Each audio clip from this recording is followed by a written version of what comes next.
Universal News TV, votre chaîne d'information la plus crédible. Maurice Kamto a tenté de simuler un assassinat de sa personne, mais, malheureusement pour lui, les Camerounais ont été très vigilants. Depuis son boycott du double scrutin du 9 février, Maurice Kamto ne sait plus sur quel pied danser, il est complètement perdu. Une situation qui frise à la fois la honte et le ridicule. Que recherchait Maurice Kamto derrière cette simulation de son propre assassinat? Pourquoi Kamto est-il descendu aussi bas? Écoutons maintenant le décryptage de la situation par Patrick Mbala. Écoutons. Vous avez dit, nous allons parler aujourd'hui d'Equinox TV.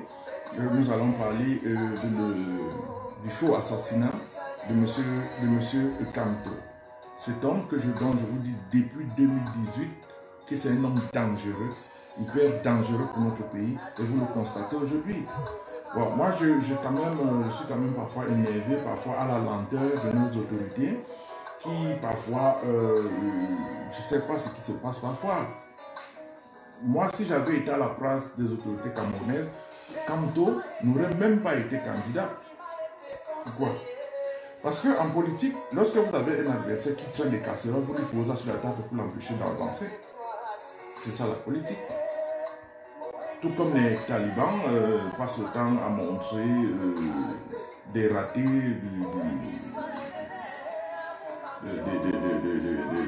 des mandats, des septennats du président de la République, c'est de bonne guerre. Donc moi, dans cette guerre politique, je n'aurais même pas laissé Kamto se présenter. Si je lui aurais collé une affaire en justice tout de suite. C'est comme ça que ça se passe en Occident là. C'est comme ça que ça se passe en Occident. On a fait ça à Hillary Clinton, on va lui sortir toutes les casseroles, on pose ça sur la table. Et ça c'est pour amener le vote, le peuple à ne pas faire le mauvais choix. Vous n'êtes pas bien. Et M. Kamto n'est pas bien. Donc on l'a laissé. Aujourd'hui, on a le résultat et tous les dégâts. Nous avons déjà Seleka, Boko Haram, Ambazonia et encore Kamto à l'intérieur qui faisait partie du plan de ce que je vous avais dessiné en 2014, de ce qui est la déstabilisation complète du Cameroun avec une insurrection ethno-fasciste à l'intérieur du pays. Je vous ai publié cette carte-là, elle date de 6 ans aujourd'hui, et vous voyez les résultats, je n'ai jamais rien inventé. Hein? Donc, j'ai dit aux autorités, j'ai communiqué, j'ai dit, M. Kamto, c'est un homme dangereux qu'il faut traiter avec la dernière énergie, et je me cache pas pour le dire. Si moi j'avais Kamto comme sujet, ah non, moi je l'aurais traité depuis longtemps. Et quand il dit traiter, c'est-à-dire je l'aurais mis hors d'état de nuire. Il serait en train de cultiver soit les haricots à Bahamas, hein, ou peut-être en train de donner les conférences à l'étranger. En tout cas, il ne serait pas dans la politique au Cameroun. Vous voyez comment je les traite? Je les traite. Je leur avais dit, je vous donne rendez-vous en 2018. Vous allez me sentir passer. Demandez à Mathieu Youmi. À l'époque, nous étions amis sur Facebook. Je ne le connaissais même pas, il m'avait contacté. Voilà. Mais j'avais dit, je vais vous traiter. Parce que vous êtes un danger pour ce pays. Et ça, on ne peut pas accepter votre escroquerie politique, votre mensonge passé. On va dire la vérité au peuple camerounais. On va faire savoir un certain nombre de peuple camerounais. Et vous serez mis à nu. Et c'est ce que j'ai essayé de faire. Je ne peux pas dire que j'ai réussi. Je ne peux pas dire que j'ai échoué. J'ai fait de mon possible. Donc, c'est de ça qu'il est question. Parce qu'il ne faut pas laisser encore, il ne faut pas remplacer une fenêtre par une porte. Parce que Kamto, je vous le dis, il n'est pas un homme nouveau. Voilà, ce n'est pas un homme nouveau. C'est pas un homme nouveau, c'est un homme de réseau. C'est un homme qui faisait partie lui-même d'un réseau avant. Et comme ces réseaux-là ne sont pas, comme ils ont été neutralisés, parce que c'était les réseaux qui voulaient prendre le pouvoir, lui donc se détacher du peloton pour se mettre en pole position et se faire passer comme l'homme de la situation, quoi. C'est de ça, Maurice Kamto faisait partie des réseaux où il était un wagon et il y avait une locomotive.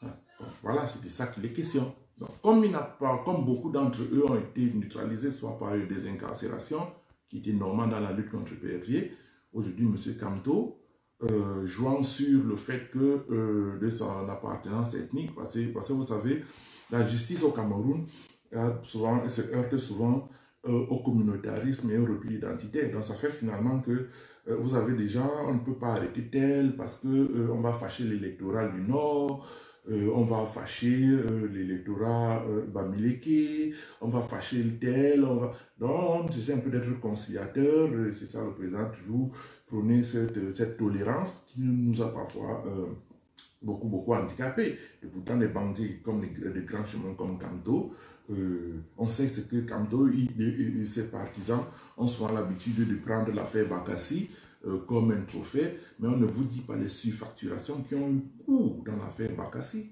On ne vous dit pas ça. Hein? Des fausses missions, des fausses factures d'hôtel, des faux honoraires, et tout ça, Kamto faisait partie de ça. Ce que je vous ai toujours dit, M. Kamto a été présenté à M. Martin Bellinguer-Boutou, et c'est Martin Bellinguer-Boutou qui décide de faire de lui ce qu'il est aujourd'hui. Hein? Et il a rencontré, chemin faisant, M. Atangana Bebara, qui lui a aussi apporté son pouce jusqu'à faire de lui un recteur. Mais c'est M. Bellinguer-Boutou, et à l'époque aussi Joseph Ouna, qui avait sous le parrainage de Madame Foni, ont accepté de travailler avec Maurice Kamto. Ça pouvait être une autre personne. Donc M. Kamto, c'est quelqu'un qui est un homme du système. C'est un homme du système, ce n'est pas un homme neuf. Atangana Mbara, Marafa, c'est ces gens. Donc nous allons commencer avec les médias Radio Equinox. Entre-temps, nous allons parler de l'assassinat fabriqué de M. Kamto pour se donner un nouvel élan. Parce qu'après les échéances électorales, après tout ça terminé, aujourd'hui, il voit que c'est la traversée du désert. Donc, il faut continuer à exister comme il excelle en ce moment dans les provocations et en espérant créer une insurrection parce qu'il est question. Et puis, il espère, n'est-ce pas, à travers cette provocation, se faire voir toujours et se faire passer devant l'Occident comme étant l'homme qui peut faire l'affaire au cas où il y a au cas d'une intervention militaire au Cameroun. Et aussi, il compte sur le fait que le président de la République, à un certain âge, s'il n'est plus aux affaires aujourd'hui, et qu'il se présente aux yeux de la population comme celui qui peut faire l'affaire. Voilà la stratégie de Kamto aujourd'hui. Ce n'est pas pour gagner les élections, quelles élections? Les élections sont passées. Il reste encore 5 ans pour les élections. Les législatives aussi 5 ans. Donc, tout le boucan, tout le bruit qu'il fait en ce moment, ça sert à quoi? Il faut capitaliser une telle mobilisation. Il faut capitaliser cette dynamique. Et ce capitalisme, cette capitalisation, n'est-ce pas, repose sur ce dont je vous dis, c'est-à-dire que M. Kamto se dit, si le président de la République demain se déclare, voilà, je quitte le pouvoir, voilà, j'ai essayé, c'est-à-dire au bout de 4 ans par exemple, ou de un nombre d'années, ça c'est son calcul, qu'ils se disent, voilà, que Kamto veut apparaître comme celui connu des Camerounais, n'est-ce pas, il va apparaître comme celui qu'on peut, n'est-ce pas, mettre à la place du président Paul Biya. Ça, c'est son calcul politique. Voilà pourquoi il arpente les rues, suscitant les provocations par-ci, par-là. Et si ce n'est pas le cas, si le président reste pendant les 5 ans qui lui reste, quand on se dit, bon, pourquoi pas une intervention militaire, je crée une insurrection où il y aura un bain de sang, parce qu'il y a des gens infiltrés au sein de l'appareil de l'État aussi qui peuvent créer une étincelle et puis les choses vont dans tous les sens. Donc, je voulais d'abord commencer aussi, je veux parler, dans tous les cas, je vais alterner, c'est mieux même. Parce que je voulais parler du quotidien Le Jour, d'abord, et puis de la télévision Equinox. Vous savez, les Camerounais ont une spécialité, c'est que c'est des gens parfois amnésiques. Pour d'autres, c'est des gens dotés d'une malhonnêteté incroyable.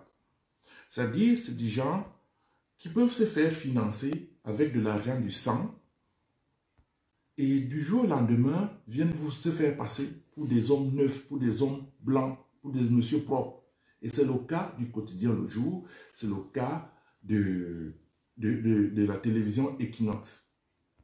Equinox a été financé par monsieur Martin Bellinga-Ebouto, énormément financé.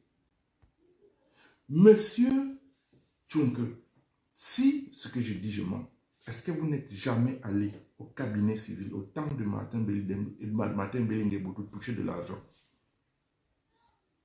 Si je mens, portez plainte. Monsieur Tchunke. Monsieur Tchunke est allé plusieurs fois chez Martin Bellinga-Ebouto au palais récupérer des fonds. Pourquoi il tire sur le régime aujourd'hui? Pourquoi il tire? Tout simplement parce que monsieur Tchunke d'Equinox TV reçoit de l'argent de beaucoup de gens, dont Alain Mobongo, qui a une forte présence, n'est-ce pas, dans la crise anglophone. Qui a un très fort rôle dans la crise anglophone. Et comme il voulait que ces choses s'embrassent, il fallait s'appuyer sur un média. Et Equinox TV était le relais de cette chose-là. Je vous ai dit toujours dans mes lives, parce que la crise anglophone a été lancée par Marafa. Là-dedans, elle a été récupérée par Mbongo, puis par les sécessionnistes dont les parents étaient les anciens déçus du référendum de 1961. Donc, Equinox TV a été financé par des gens et est financé jusqu'à présent, même étant en prison. Mbongo finance toujours, continue toujours à financer ces gens-là, ces médias. Donc, Equinox TV a reçu beaucoup d'argent de M. Alain Mbongo, lui assurant des relais, du lobbyisme, même étant en prison et pendant la campagne électorale, il allait continuer, il allait faire ce jeu-là si jamais M. Alain Mbongo échappait aux mailles de la justice. Peut-on dire donc que Equinox TV était média propre quand on sait les détournements de fonds massifs de M. Alain Mbongo? Peut-on le dire? Mais dites-le, M. Tchunke, dites-le au peuple camerounais.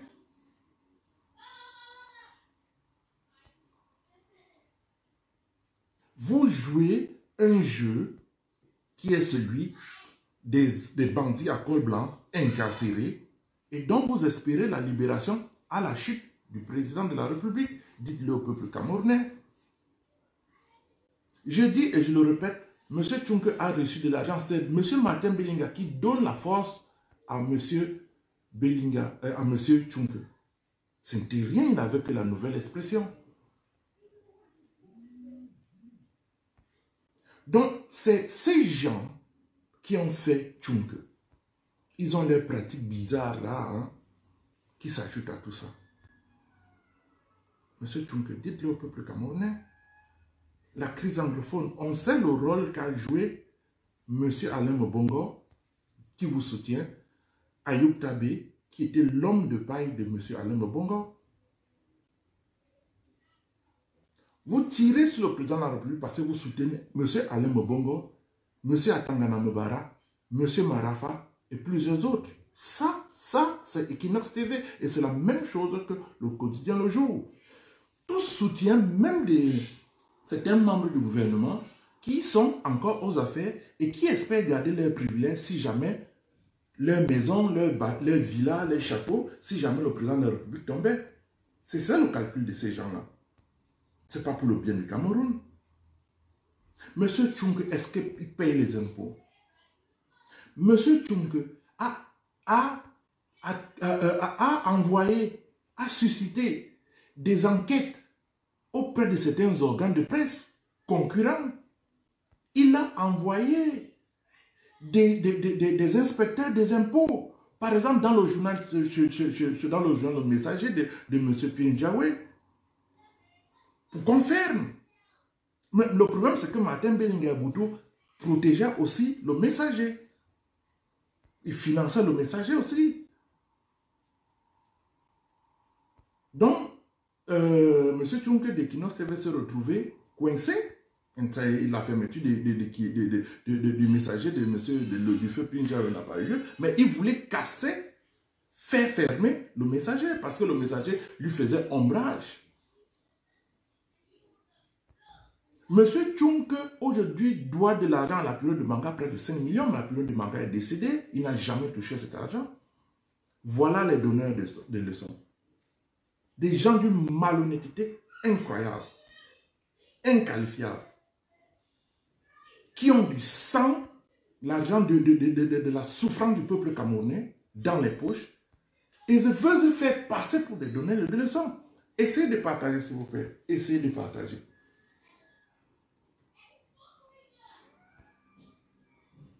C'est pas compliqué.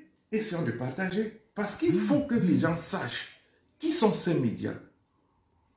Il faut que les gens sachent qui sont ces médias. Qui sont ces réseaux de déstabilisation tapis dans l'ombre qui œuvrent pour certains autres réseaux coalisés pour la chute du président de la République afin de continuer, après la prise du pouvoir, pour certains être libérés, continuer à bénéficier de leurs privilèges, des sommes en masse dans les comptes bancaires, de leurs villas. Voilà de quoi il s'agit. Et nous, le peuple, nous devons continuer toujours à raser les murs, à être des esclaves, leurs esclaves, parce que c'est de ça qu'il s'agit.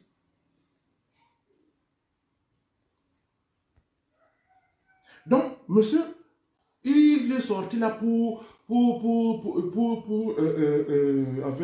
dans une mission, dans un, je sais pas quoi, il a fait une sortie là pour s'adresser au ministre de l'administration territoriale. Avec une arrogance incroyable. Monsieur Tchunke, moi je vais vous dire un défi par un État. On a arrêté Marafa. Marafa avait plus de réseau, était plus puissant que le farceur, l'imposteur. Kanto. Voilà. On fait votre organe de presse, rien ne va se passer. Mais Bongo était plus puissant, il est plus puissant que Kanto. Qu'est-ce que Kanto représente? Mbongo contrôle une partie des services de renseignement militaire, de la police, contrôle certains généraux, contrôler certains fonctionnaires, certains gouverneurs. Kanto c'est qui? Mais Kanto c'est qui? Le show qu'il allait faire aux États-Unis. Savez-vous que certains ministres français sont portés garants pour la libération de Mbongo? Mais Kanto a fait 9 mois de prison. Essayez de mettre les cœurs, s'il vous plaît, parce qu'ils sont toujours là. Quand on ne représente, il ne pèse pas par rapport à Marafa. Quand on ne pèse pas par rapport à Mbongo, il ne pèse pas du tout. Mbongo avait toute une armée derrière lui, mais il est derrière les barreaux. Et Mbongo a financé quand il a vu qu'il ne pouvait pas être candidat, et que le président allait être candidat, et qu'il ne pouvait pas s'en sortir, ne pouvait pas échapper à la justice. Il a financé. Kanto, il était question pour lui d'être Premier ministre. Et puis sûrement, il allait organiser une éviction de M. Kanto pour prendre totalement le pouvoir. Ce que je vous dis là, c'est une vérité, M. Kanto le sait.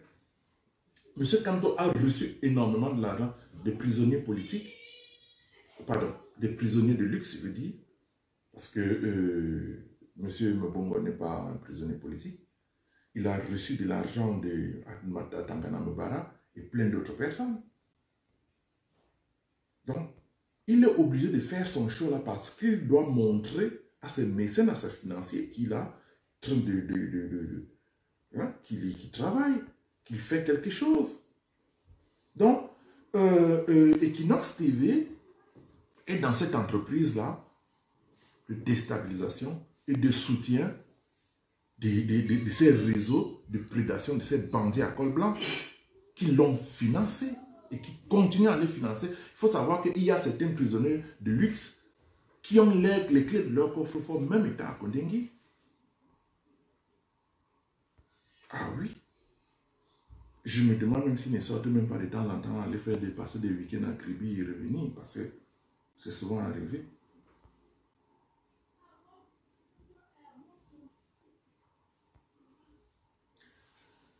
Monsieur, pour celui qui est du côté bien le jour, monsieur Aman Amana, je veux Aman Aman. Ah, on a Aman Mana, voilà. Lui, il est parenté à monsieur Kamto. Quand ils sont au journal Mutation, de monsieur Protet, quand il démissionne, pourquoi il démissionne? Parce que monsieur Martin Bellinga-Boutou lui donne de l'argent pour créer son organe de presse et avec la collaboration d'autres personnes. Et donc, il crée le journal Le Jour. Monsieur Aman Mana est bien parenté à Maurice Kamto. Donc, il était question pour lui, parce que ces gens, quand on dit que les bêtis sont des voleurs, les bêtis, eux, ils occupaient certains postes. Et ils ont le décret, ils ont la signature. Et les Bamileke sont ceux qui sont à côté pour fructifier. Les autres, l'ordonnancement, les autres données pour certains crédits, pour certains marchés, qui se vont et dont les bénéficiaires sont les Bamileke. Donc, quand on dit les bêtis ont détruit le Cameroun, les Bamileke veulent se faire passer pour des anges, il faut qu'ils disent aussi que à chaque fois, et je le dis et je ne cesserai de le dire, à chaque fois qu'un ministre a ordonné un marché, le bénéficiaire était un Bamileke. Quand on parle de la canne qui a foiré, les entreprises qui étaient prestataires de la canne, à part les Italiens, les Turcs, les Potomacs, les 70% des entreprises qui avaient gagné le marché de la canne étaient des entreprises des ressortissants de l'Ouest. Vous avez un marché d'1 milliard. Les commissions, les rétrocommissions, le ministre qui encaisse cet argent, celui qui achète ce marché, généralement c'était les Bamileke qui venaient avec les sacs d'argent. Grâce à la tontine, grâce aux banques dont ils sont détenteurs, et ces banques ont été créées comment? Je vais vous prendre le cas Lebou. Je reviens toujours au cas Lebou. Parce qu'il faut savoir qu'en ce moment, certains fonctionnaires fictifs qu'on avait dit, dont on avait dit avoir rayé du fichier de la solde au ministère des Finances sont revenus. Ils ont été repris en solde. Et ça, le ministre doit le savoir. Ils ont été repris en solde. Donc, c'est-à-dire, on a fait semblant de les faire partir par cette porte, mais ils sont revenus par l'autre porte. Je vous dis, en ce moment où je vous parle, les fonctionnaires fictifs ont fait leur retour et bien verrouillé de façon encore plus discrète, plus sophistiquée au ministère des Finances. Et qui contrôle ça? C'est des gens comme les Tchafa, c'est des gens comme les Simo, et même étant en prison, M. Lebou, Emmanuel Lebou, dont les réseaux ont essayé de faire sortir, blanchir, traite des dossiers étant à Kondingui. C'est quand même, là, il bénéficie d'une certaine expertise. Et ces gens ont financé Kamto. On a créé des structures bancaires où c'était des salaires dont la majorité des clients ou alors des salaires qui étaient virés dans ces banques-là étaient des fonctionnaires fictifs. C'est à la banque de contrôler l'identité d'un fonctionnaire avant le décaissement de son salaire. Le ministère des Finances se contente simplement de savoir que oui, il a présenté une carte d'identité, oui, il a touché son salaire. Et c'est ces banques-là, généralement, qui ont financé Kamto, qui achètent les marchés, qui financent des marchés publics de certains ressortissants de l'Ouest. Et c'est pour ça, comme ça que le contrôle de l'économie camerounaise s'est organisé. C'est ainsi que vous voyez des journaux comme Le Quotidien Le Jour, Equinox TV et bien d'autres organes de presse privés qui sont, n'est-ce pas, irrigués de cet argent-là. Vous avez des gens au ministère des Finances. Je vais vous prendre un cas d'une dame au ministère des Finances qui faisait une cotisation de 100 millions tous les vendredis pendant 2 ans. Il dit 100 millions, retenez bien, 100 millions tous les vendredis. Travaille au ministère des Finances. C'est eux qui contrôlent le Sénat. Ils ont même fait disparaître certaines bandes de là-bas, certaines données pour blanchir un certain nombre de personnes. Nul n'était la vigilance du chef de l'État. Monsieur Lebou Emmanuel serait dehors, déjà dehors. C'est pour ça que M. Kamto s'autorise n'importe... Vous avez un déplacement d'un homme politique, ça coûte cher, les billets d'avion, actuellement il est au nord, ça coûte de l'argent. Et il faut donc capitaliser ça dans une campagne électorale. M. Kamto se bat pourquoi aujourd'hui? Pour quelle raison? Qu'est-ce qu'il prépare? C'est parce qu'il a un agenda caché. Voilà ce qui explique l'agitation permanente et perpétuelle de M. Kamto dans les médias et dans le champ politique. Et puisqu'il est financé, puisqu'il a reçu énormément de l'argent et puisqu'il continue à recevoir de l'argent de George Soros à travers son ami Christophe Ofomunio,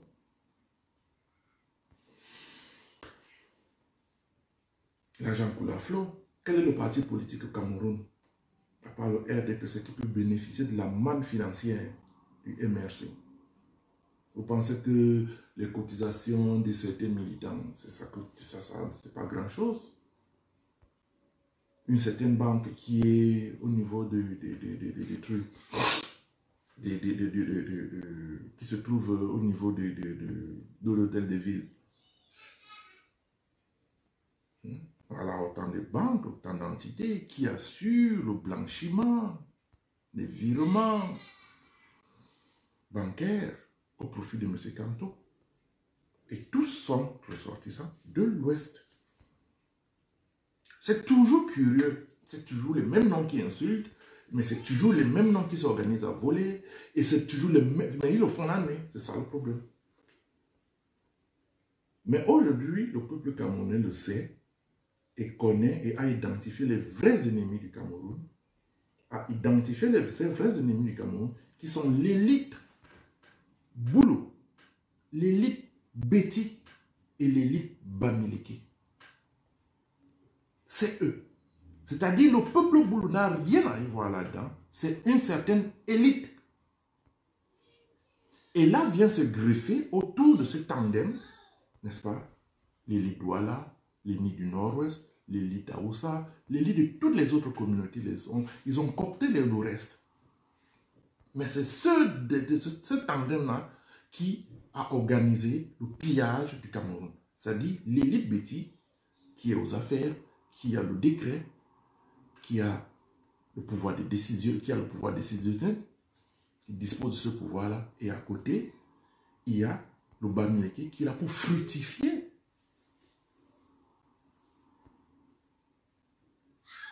Toutes ces décisions. On ne paye pas la douane, on est exonéré de douane. On a parlé de la cocaïne. On fait entrer 20 conteneurs, on dit c'est au plus au compte de la canne. Et pourtant, c'est des vins qui vont dans les magasins de nos frères de l'Ouest. Et c'est exonéré de douane. Si tu le dis, tu es tribaliste. Donc il faut que nous continuions à subir, que nous continuions à être des esclaves de ces gens-là. Je dis bien l'élite. Vous savez, le pouvoir, le président de la République est du Sud quand même. Hein? Donc, il y a des gens du Sud, du Centre, qui ont profité de cette position de pouvoir pour, n'est-ce pas, faire main basse sur la fortune publique. Et c'est cela dont le président appelle les bandits à col blanc. Les bandits alcool blanc. Et ces bandits alcool blanc, là on a là-dedans une autre communauté, n'est-ce pas, qui, ensemble, ont mis à terre notre pays. Et il faut le dire aux autres, il faut le faire savoir. Et à ça viennent se greffer les autres communautés, Bassa, Douala, Yambassa, dont je suis originaire, anglophone, Aoussa. Mais c'est les deux communautés, en tandem, qui ont mis ce pays à terre. Et quand le président interpelle l'élite du Sud, les incarcère, il a du mal à le faire avec l'élite bamileke. Pourquoi? Parce qu'on va crier au tribalisme. Tout de suite, on a un repli identitaire. Oh, il nous arrête parce qu'on est bamileke. Quand le président de la République s'était rendu compte des malversations financières de Mme Foni, il a ordonné une enquête au TCS contre Mme Foni.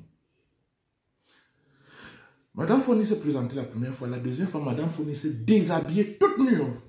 Les gens ne le savent pas. Toute nue. Et c'était un spectacle. Il faut intimider les gens. Il ne faut pas qu'on m'arrête. Oh, avec tous les services que j'ai rendus au président de la République. C'est le président de la République qui vous a envoyé voler.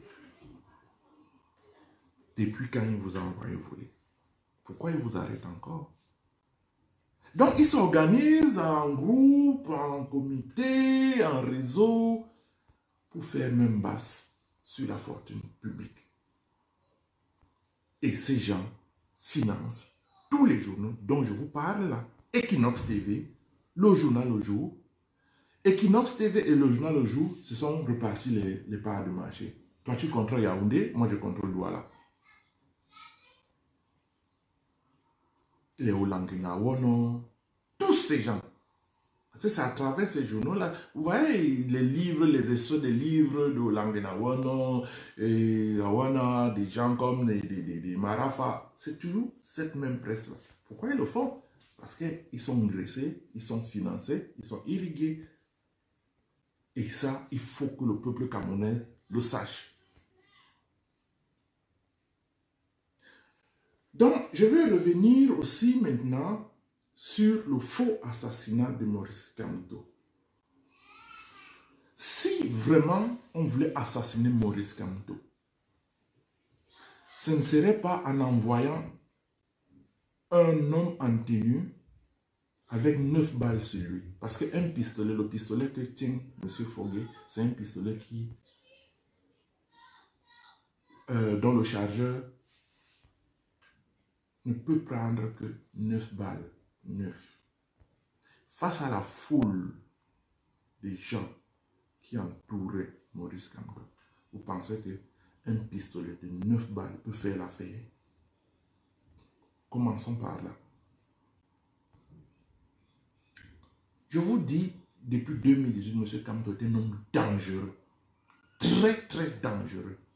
Avec son Alain Foguet, toujours son frère du village, avec qui ils organisent tous les coups au Conseil constitutionnel.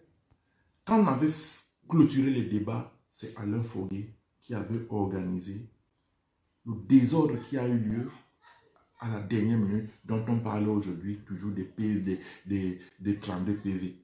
Pourquoi le MRC n'a jamais présenté ses propres PV? C'est aussi simple que ça. Ah non, quand on dit, il faut que Paul Biya présente ses PV. Moi aussi, je vais présenter pour moi. C'est la folie, quoi. Ça dit, c'est au requérant d'apporter la preuve. C'est quelle roubladie, ça? C'est quelle escroquerie, ça? C'est toi qui cries au voleur, mais c'est à toi de prouver que ton adversaire est dans le faux. Ce n'est pas à ton adversaire de venir avec les preuves pour t'aider, toi. Mais c'est la faute. Vous avez vu ça où? C'est-à-dire que vous avez une équipe de football, l'équipe adverse donne le ballon à l'adversaire pour marquer dans son camp.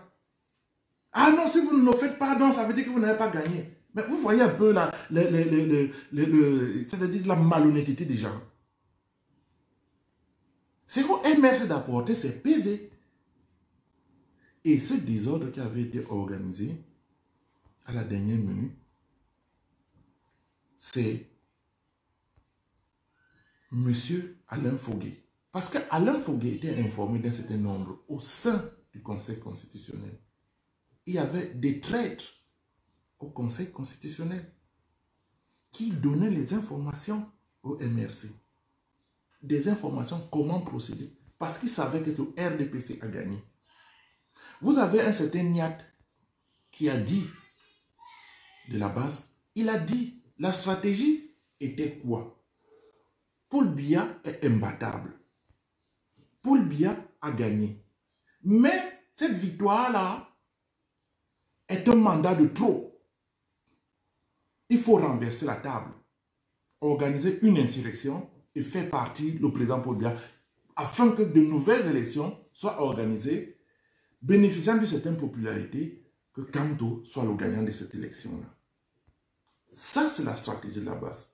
C'est pour ça qu'il a été demandé par les réseaux Soros, par les réseaux Franklin Nyamsi, par la base, parce qu'ils étaient concertés depuis 2015, je vous l'ai dit, de mettre sur pied cette stratégie-là et qui était, n'est-ce pas, de se déclarer candidat avant la proclamation officielle des résultats de l'élection présidentielle de 2018.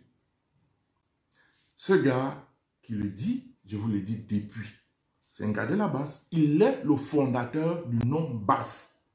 Basse. Niat, quelque chose, Benjamin Niat. Je partage une de ces vidéos-là. Et il dit exactement le plan, parce qu'il dit que ce n'était pas pour imposer Kamto, c'était simplement pour renverser la table, pour faire partie du président Paul Biya, puisque nous savons qu'il est imbattable avec le RDPC, qui est un appareil puissant, vieux de 50 ans. Il était question pour nous de le faire partie à travers une insurrection. Voilà de quoi il s'agit. Et aussi, un certain Corentin Talla qui vit aux États-Unis, qui est resté silencieux pendant 2 ans. Ils ont rencontré, quand dans sa tournée en 2015, avait rencontré la diaspora d'Allemagne, de Belgique, de France, pour mettre sur pied une stratégie. Et c'est ces gens, c'est ces acteurs qu'il a rencontrés, qui aujourd'hui le soutiennent à travers cette stratégie d'autoproclamation, cette stratégie de hold-up. C'est depuis 2015, c'est-à-dire que 3 ans avant l'élection, il disait, nous allons déclarer le président Kamto gagnant. Et nous allons battre le pavé, organiser le renversement du président Paul Biya à travers la rue, une nouvelle élection est proclamée et organisée, et puis Kamto, bénéficiant d'une certaine popularité, du fait de la mobilisation de sa communauté, hein, parce qu'il faut quand même reconnaître que l'électorat du président, de M. Kamto, est constitué essentiellement des ressortissants de l'Ouest, pendant que le président de la République, lui, bénéficie, n'est-ce pas, grâce à la structuration, au maillage du RDPC, l'étendue du territoire, il bénéficie du vote de tous les Camerounais parce que, à travers le partage des avantages à toutes les communautés, chaque élite va dans son village pour faire campagne pour le président de la République, dont le président de la République n'a même pas besoin de se déplacer. Et je vous ai toujours dit, en face de ça, il fallait une coalition de l'opposition pour faire opposer un rapport de force. Ça n'a pas été fait. Donc, quand le SDF disait, viens, Kamto disait, non, c'est moi. Mais le SDF lui répondait, mais moi, je suis un vieux briscard. Je suis là depuis. C'est pas à moi de m'aligner derrière toi. C'est à toi, nouveau venu, de t'aligner derrière moi. Et là, ils ne se sont pas entendus. Cabral Libi a dit, non, moi aussi j'ai un potentiel. Je ne peux pas m'aligner derrière toi au nom de quoi? Donc, ils ne se sont pas entendus. Et donc, Kamto, bénéficiant de la manne, alors de puissants financements, parce que c'était ça qui a fait le rapport de force, la communauté Bamileke, les hommes d'affaires Bamileke ont mis énormément d'argent derrière Kamto. Et c'est ce qui a fait que le SDF, avec la crise anglophone, son électorat qui se retrouvait éparpillé dans tout le Cameroun, à Yaoundé, à Douala, à Bafoussam, et une petite partie au Nigeria, et même ceux qui sont sur le terrain, qui sont restés sur place dans le nord-ouest, le sud-ouest, par peur de voter, ne sont pas allés voter. Hein? Donc, ce qui fait que le MRC de Kamto s'est retrouvé en position de force face au SDF à cause de tous ces éléments-là, de tous ces facteurs qui désavantagent le SDF. Mais le SDF est un vieux parti, vieux de près de 25 ans. Mais Maurice Kamto connaissait très très bien ce qu'il faisait. Pour lui, ne comptait que sur l'argent, l'argent, l'argent, l'argent. Parce que pour lui, c'est l'argent. Vous avez vu, je vous dis toujours, vous avez vu comment est-ce que ce monsieur-là se déplaçait avec les masses et les sacs d'argent partout où il allait. Et cet argent-là avait été collecté dans un hôtel à Yaoundé, au niveau de Omnisport, et était reversé au niveau d'une banque, que je ne citerai pas, toujours à l'hôtel de ville là-bas, sous un compte d'une association. Et je vous ai dit, l'État camerounais n'a pas mis la main sur tous les comptes, mais ils ont saisi ce compte avec plus d'1 milliard dedans. Donc, voilà comment Maurice Kamto, du haut de son arrogance financière, a nargué tous les partis politiques qui n'ont jamais fait la coalition face au RDPC. Donc, ce Corentin Talla est un étudiant de l'université Yaoundé 1 qui a exposé la stratégie de Kamto. Qu'est-ce qu'il a dit après 2 ans de silence? Parce que lui aussi voulait être candidat depuis des années. Depuis 2004, il compte être candidat, 2011, il compte être candidat, mais il ne suscitait pas une mobilisation. Il vit aux États-Unis, il était un des membres de ce qu'on appelle dans les années de braise le Parlement. Il revient sur la stratégie Kamto. Il dit c'est à Bruxelles que lui, il a été contacté par Junior Zogo, Wanto, pour mettre en place cette stratégie. Et lui, il a décliné cette stratégie, il a dit non, il est non partant, il ne peut pas accepter ça. Bon, ce n'est pas peut-être parce qu'il aimait beaucoup le chef de l'État, mais c'est parce que lui, quand même, quand Kamto était encore au gouvernement, lui battait déjà le pavé, il commettait déjà des articles, il était déjà opposant quand Kamto était encore au pouvoir, était encore ministre délégué. Donc, il se voyait très mal en train, après une longue lutte, après tant d'années de lutte, de venir s'aligner de ce qu'on peut appeler un guerrier. Donc, voilà ce qui a suscité son refus à participer à cette mascarade, à cette escroquerie politique. Il le dit, c'est à Bruxelles, Junior Zogo était là, Wanto était là, et puis les Brice Nietzsche, dont ce qu'ils appelaient le CDG de la diaspora, là, quelque chose de la diaspora. Et c'est tous ces mouvements coalisés qui sont devenus la base aujourd'hui. Il le dit clairement, on l'avait présenté, on lui avait dit, nous déclarons en 2018, c'était en 2016, c'est-à-dire après la tournée 2015 de M. Kamto en Europe, il a été décidé de mettre sur pied cette stratégie-là en 2018, donc ça dit 3 ans avant. Il a été contacté lors de sa tournée, lors d'un voyage à Bruxelles, c'est Corentin Talla, pour faire partie de ce projet. Donc, il a refusé parce que il a refusé aussi, Kamto ne l'avait pas contacté directement. Pour un homme politique comme lui qui venait des années 60, des années 90, où il a mené des luttes, qu'il a poussé à l'exil, il ne se voyait pas en train, n'est-ce pas, de s'aligner devant un monsieur comme un béni, oui, un monsieur qui ne le contacte pas, et peut-être qu'il n'y a même pas des accords de principe, je ne sais pas quoi, mais entre eux, il ne se voyait pas en train de s'aligner comme un laquais derrière Kamto. Donc il a décliné cette offre-là à cause de l'arrogance de Kamto. Ce n'est pas parce qu'il aimait le président de la République. Et il le dit clairement dans une publication qu'il a... Il allait chercher Corentin Talla. Vous allez voir, j'ai partagé cette publication.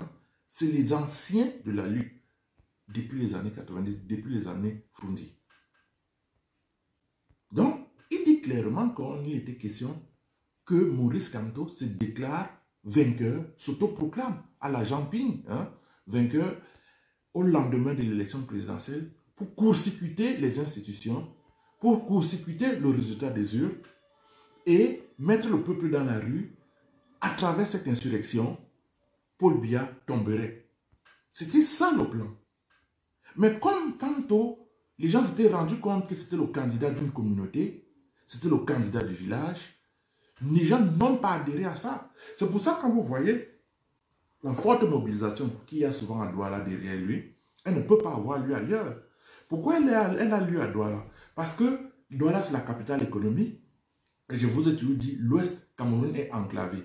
Et nos frères de l'Ouest, c'est des gens qui excellent beaucoup dans les affaires, le commerce, les petites affaires. Voilà pourquoi on les retrouve aussi beaucoup en prison. Si vous allez dans les prisons de Youbé, de Kondégui, vous allez trouver, je peux dire, les 70% sont Bamileke. Pourquoi? Parce qu'ils sont toujours, il y a les escroqueries, abus de confiance, chèques sans provision, tout ce que vous imaginez hein, pour se faire tuer de l'argent, des faux papiers, faux diplômes, faux billets de banque, tout ce qu'ils sont là, c'est pas le tribalisme de le dire. Parce qu'on est obligé de révéler un certain nombre de choses quand des gens veulent se faire passer pour des anges. On leur dit non mais tiens, vous n'êtes pas aussi propre que ça, vous ne pouvez pas donner des leçons aux gens. Ça ne peut pas marcher. Et ça, c'est le rôle que moi, je me suis donné depuis 2018, de démasquer, de déconstruire ce mensonge-là. C'est pour ça qu'ils me haïssent tant.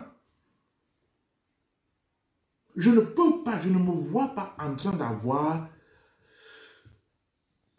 C'est-à-dire des gens qui ont concouru à la chute, à la ruine de notre pays. Je ne les vois pas aujourd'hui. Vraiment, je ne veux même pas m'imaginer de telles personnes au pouvoir. Et même le président de la République ne souhaite pas qu'un Mbeki prenne le pouvoir. Il ne souhaite pas, parce que ce n'est pas bien pour le Cameroun. Il y a beaucoup de ressentiment, il y a beaucoup de haine. Et pour apaiser les choses, il faut quelqu'un qui vienne d'une communauté non hégémonique, si je peux parler ainsi. Le président Paul Biya ne souhaite pas qu'un Mbeki prenne le pouvoir au nom de la stabilité du Cameroun, parce que ça va créer des tensions. On va dire encore eux. Et le président de la République est bien conscient. Donc, mais les Bamileke qui ont participé au pillage du Cameroun veulent faire passer certaines élites avec qui ils ont pillé le pays comme étant les seuls fautifs, alors qu'ils ont fait ce travail de pillage ensemble. Donc, quand Maurice Kamto parle d'assassinat, on aurait assassiné Maurice Kamto à Kondengui. On aurait assassiné Maurice Kamto je ne sais pas où. Pourquoi envoyer un homme en tenue, un homme en civil, avec 9 balles dans son pistolet, au milieu d'au moins 25 personnes? Et M. Kamto est entouré d'une certaine garde. M. Kamto a ses gros bras, qui sont quand même des agents de la sécurité, qui sont des agents de sécurité, je veux dire, qui travaillent dans les sociétés de gardiennage. Et on sait qu'il y a certaines sociétés de gardiennage qui sont en réalité des organisations paramilitaires qui, n'est-ce pas, sont contrôlées par certaines entités qui, n'est-ce pas, ont misé sur ce plan-là pour que s'il y a coup d'État ou renversement du président Biya par la voie des armes, que ces sociétés de gardiennage entrent en action avec des armes cachées par-ci par-là pour mener le combat et imposer leur homme au pouvoir. Peu importe qui, Mobongo, je ne sais pas qui, ou Kamto, ou je ne sais pas qui. Donc ces gens qui sont autour de Kamto sont des gens entraînés. Donc je ne vois pas comment un homme aurait tiré première fois, deuxième fois, sans se faire plaquer au sol par ces gars. Parce qu'ils sont entraînés. J'ai dit ces gars sont entraînés. Et ils sont payés, bien payés, parce que Maurice Kamto est financé alors d'une des parts des gens avec, de façon incroyable. Donc, dire que ce monsieur a essayé de tuer, je vais vous dire, quand vraiment, c'est une aberration. Et quand je vois des journalistes, j'ai vu des journalistes sur Equinox TV aujourd'hui, je crois qu'ils ont repris leur messe de minuit encore. Je crois qu'il faut passer à la vitesse supérieure, je crois fermer pour un temps ce média. Parce que je crois que cette manipulation qui est qu'on invite, on fait venir des panélistes, des invités qui vont parler à la place du journaliste, avec un débat déséquilibré où on a 4 personnes sur le plateau qui sont pro-Camto et on a à côté une 5e personne qui est RDPciste et dont la voix ne porte pas, parce que quand les 4 autres ont donné l'opinion en stratégie et de communication, on écoute plus le message qui reste dans les tympans, dans l'inconscient des gens, c'est ce qu'ils ont dit. Parce que le représentant du RDPC est en minorité. On connaît tout ce jeu-là en communication. Donc c'est monopoliser la monopolisation du débat. Et ça fait partie de la stratégie d'intoxication des masses. Quelqu'un qui vient vous dire sur une télévision que la gendarmerie n'a pas le droit de faire du renseignement. Et il se dit journaliste. Nous savons que la gendarmerie mène des opérations de maintien de l'ordre. La gendarmerie interpelle des bandits. Vous pensez que le jour où on arrête un gang de malfrats, vous pensez que c'est ce jour qu'on les arrête? Non. Ils sont pistés avant. Ils sont pistés avant. Et ça, c'est le travail des services de renseignement. Donc, la gendarmerie fait dans le renseignement prévisionnel, la gendarmerie fait dans le renseignement classique. Et il y a le renseignement militaire aussi. Il y a la CEMIL qui est là aussi, qui est aussi une forme de police dans l'armée. Il y a le renseignement au niveau de la police, de la sûreté nationale.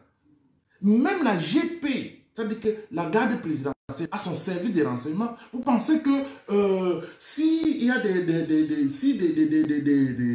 des entités, des institutions se coalisent pour monter un coup sur la personne du président de la République, vous pensez qu'il faut attendre les renseignements de ces institutions, de ces services-là, pour bénéficier des renseignements dont on a besoin, que les services de sécurité du président ont besoin?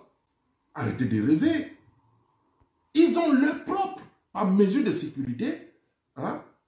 C'est bien de faire confiance, mais il faut aussi soi-même vérifier.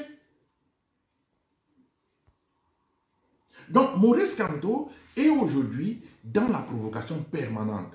Et je crois nos autorités doivent prendre des mesures strictes. Parce que c'est déjà un peu trop. C'est déjà un peu trop. Et ça va trop loin.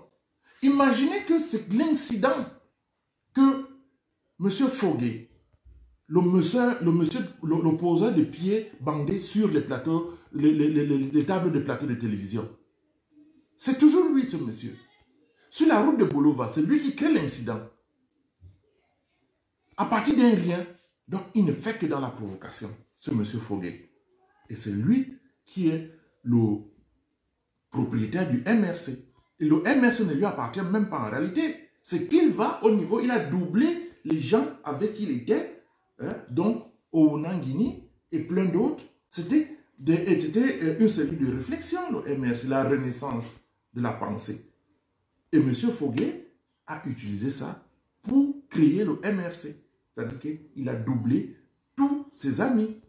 Et c'est la même chose que ce monsieur Equinox. Il faut savoir que le journal L'Expression a été créé, le concept a été créé par M. Tchunke et un de ses amis. Est-ce qu'il peut vous dire c'est tout cet ami-là? Il a évincé, toujours dans le grand banditisme, toujours dans la roubladise, la malhonnêteté. Donc, dire que on veut tuer Maurice Kamto, d'abord, il y a un risque de soulèvement. Hein.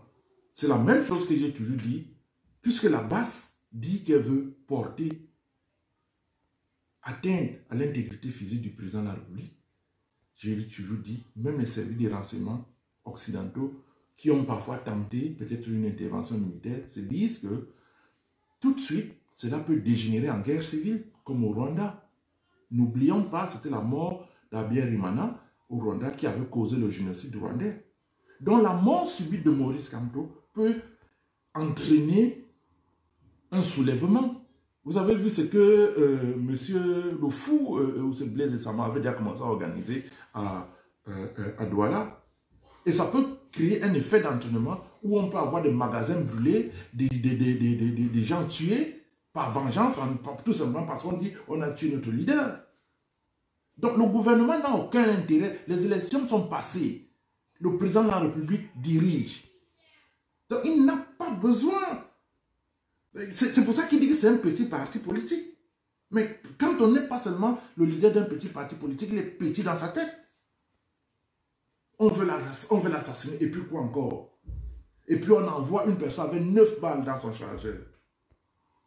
Qui ignore que pendant les manifestations, même ici en Allemagne, dans les stades de football, j'ai dit, ça n'a rien à voir avec la politique.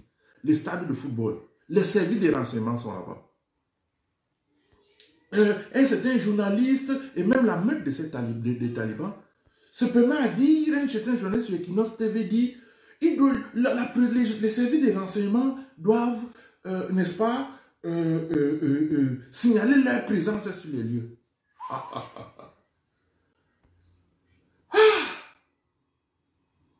Quelle méconnaissance de l'affaire publique. Quelle méconnaissance du fonctionnement d'un État. Pourquoi on les appelle alors services secrets? Non, ils doivent se signaler quand quelque part, s'ils sont là, ils doivent dire que, oh non, on est ici. Pourquoi on appelle secret service? Secret. Secret. En allemand, on appelle Geheimdienst. Die Geheimdienst. Geheim veut dire secret, caché. Dienst, ça veut dire service. Le service caché. Donc, on se drape. Hein? Vous avez vu les anciens films là où on avait des agents secrets avec des par-dessus, avec des chapeaux là, et toujours, voilà, et permettez-moi, je veux juste un peu mimer ça, avec le journaux là, soit avec en train de lire un journal, avec un trou là, pour guetter, faire, donc ça dit qu'on fait semblant de lire, et puis on a un micro là, vous connaissez ces films là, sur le KGB. Mais M. Kamto et ses partisans disent à Mondovision dans les tableaux de télévision qu'il faut, n'est-ce pas, que les agents des services de renseignement, des services secrets, se signalent à tout moment, signalent leur présence où et partout où Kamto se trouve.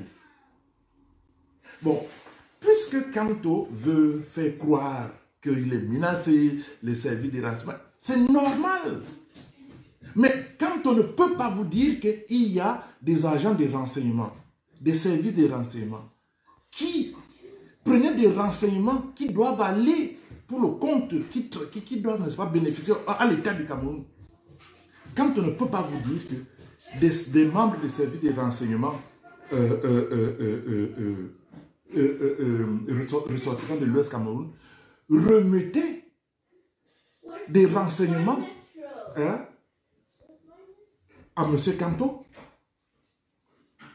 des gens payés par l'État du Cameroun, mais qui renseignent un individu, Kamto. Comment se fait-il que, comment se faisait que sur les réseaux sociaux, on trouve des documents hyper confidentiels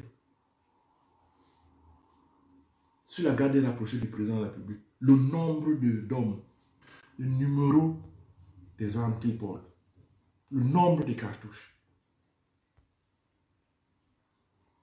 Ça, c'est le travail de fuite dans les renseignements. Et ça, c'était à tous les niveaux. Dans les services du courrier, les ressortissants de l'Ouest donnaient et travaillaient pour Maurice Kamto. Maurice Kamto, dites-le. Dites-le que vous bénéficiez de l'appui et du soutien de certains agents de renseignement des services secrets camerounais payés par l'État qui vous transmettent des renseignements, qui mettent même parfois des adversaires politiques, même du RDPC sur écoute, pour savoir ce que le RDP se prépare comme stratégie.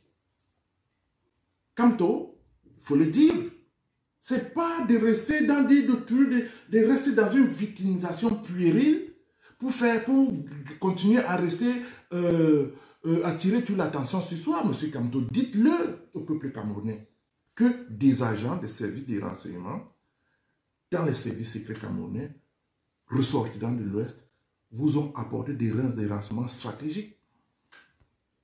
Ah non, voilà comment il faut organiser ceci. Combien de fois Equinox TV, vous avez tenu des réunions secrètes avec Equinox TV, le journal le jour. Il faut le dire. Nous connaissons tout ce complot-là. On veut vous tuer. Vous représentez quoi aujourd'hui? S'il fallait vous tuer, s'il fallait vous faire assassiner, il fallait le faire avant l'élection présidentielle. Mais vous avez été candidat. Vous avez perdu, lamentablement. C'est en ce moment où on devait vous neutraliser, mais on ne l'a pas fait. Et je vous dis, si moi j'étais à la place du chef de l'État, mais moi je n'aurais pas laissé Camto être candidat, je lui aurais collé toutes les casseroles qui traînent. Et ça, c'est de bonne guerre. C'est ça, c'est la politique. Hein? Pour la politique, c'est ça. Donc, quand vous voyez quelqu'un en perte de vitesse, quelqu'un, à cause de ses mauvais choix politiques, se retrouve dos au mur aujourd'hui, parce que aujourd'hui, vous voyez certains communiqués, où est passé son Nibou Nissak? Où est passé Célestin Djamé? Il a laissé faire son show, non? Improvisé, parce qu'il y a toujours des petits arrangements avec la famille de Mota. On fait une petite tente et on va prononcer quelques petits mots en faisant ça sous le couvert d'une réception. Et ses partisans, son parti va présenter ça comme étant un meeting politique. Mais ce n'est pas un meeting politique. Lui-même l'a dit aujourd'hui. Je ne suis pas venu au Nord dans le cadre d'un meeting politique parce qu'il sait que les mots ont leur sens. Il fallait qu'il parle un peu de politique là-bas. Il n'a que parlé de Mota. Tout de suite, on va interpeller. Moi, je ne peux pas. Je dis, je prends ça sur moi. Si j'étais à certaines fonctions.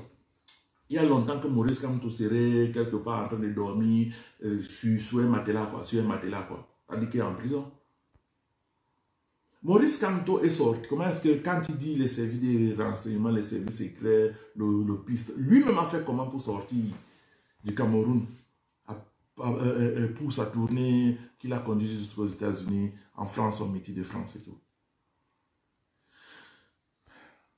Nous avons un pays où des gens travaillent d'abord pour leur communauté. On est d'abord Bamileke, on est soit Bassa avant de devenir, avant de faire partie de la nation camerounaise. C'est ça le communautarisme. C'est pour ça que l'État, nation tel que défini par les Max Weber et tous ces politologues-là, les Montesquieu, ne marche pas forcément en Afrique. Ça marche, même pas forcément, ça ne marche pas. Parce que la constitution d'un État se fait selon les réalités d'un pays, la culture d'un pays, et non à travers des concepts pondus en Occident. C'est pour ça que je dis que le fédéralisme est un danger pour une nation comme le Cameroun. Dieudonné Essomba, qui pour embêter le régime, hein, je ne sais pas si on ne lui a pas donné un petit marché par-ci par-là. Dans sa logique fédéraliste, le fédéralisme c'est dangereux pour le Cameroun. Parce que les gens vont travailler pour leur communauté, pour leur État, et du jour au lendemain, peuvent se déclarer indépendants parce que les États fédérés ont leur police. Ont leur police à eux. Et si, entre-temps, ces polices deviennent des entités paramilitaires qui, lorsqu'elles sont déclarées indépendantes, le pouvoir central n'arrive pas à faire face parce que les gars ont suffisamment des armes, sont suffisamment entraînés pour faire face à l'armée nationale, au pouvoir central. Qu'est-ce qu'on fait en ce temps? Mais qu'est-ce qu'on fait en ce temps? Soyons sérieux. Non, ce n'est pas comme ça que les choses se passent. Et quand Maurice Kamto parle de fédéralisme, c'est une escroquerie. C'est une escroquerie. C'est pour tendre la main vers les anglophones qui ne veulent même pas de lui. Les anglophones ne veulent pas qu'il parle des affaires parce qu'ils savent que Kamto se sert de leurs problèmes pour se faire voir.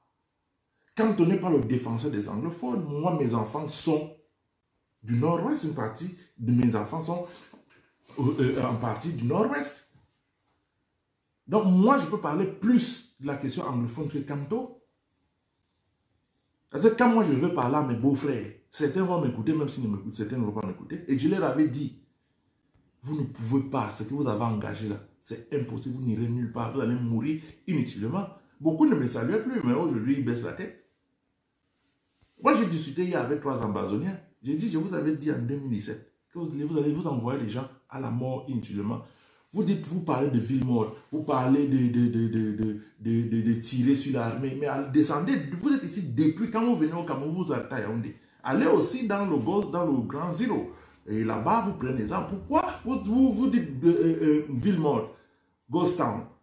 Vous, ici en Europe, vous allez au travail tous les matins. Vos enfants ont les diplômes, continuez à fréquenter. Pendant qu'on est déjà presque à la 4e année, là-bas, dans certaines parties, on n'a pas des écoles qui ont été réouvertes jusqu'aujourd'hui parce que les ambassadeurs ont brûlé ces écoles. D'autres établissements ont été récupérés comme les bases militaires. Hein? Pourquoi vous faites ça? Pourquoi? Ils avaient honte. Moi, j'ai parlé hier avec 3 ambassadeurs. L'arrogance et l'assurance qu'ils avaient en 2017 s'est évaporée. Hein?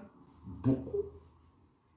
Donc, quand on parle de la crise anglophone juste par récupération politique, quand on est devenu un croque-mort, à tout moment, à tous les deuils, il est présent pour se faire voir. Ngouaché, il est là, il se fait voir, c'est un meeting, une occasion de faire un meeting.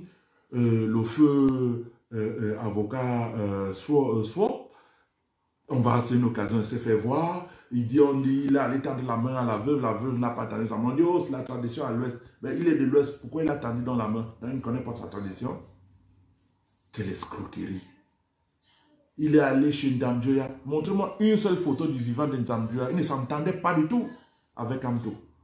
Il ne s'attendait pas. Il allait faire son cinéma sur sa tombe. Si les morts étaient même vraiment déjà actifs, M. Ndamjoya pouvait sortir et l'attraper au cou. Qu'est-ce que tu viens faire ici? Un foutage de gueule, quoi. Mais c'est quoi ça? Aller danser sur la tombe d'un individu? De son vivant. Montrez-moi une seule photo.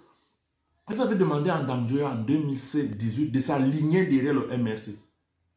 Monsieur Adamou Ndamjoya, feu Adamou Ndamjoya, a malgré tout posé sa candidature, sa santé chancelante, il n'a pas pu faire campagne. Il n'a pas pu faire campagne.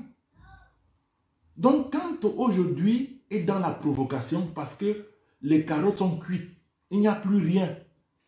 Élection sénatoriale, il n'a pas participé, il n'avait pas de mairie d'ailleurs.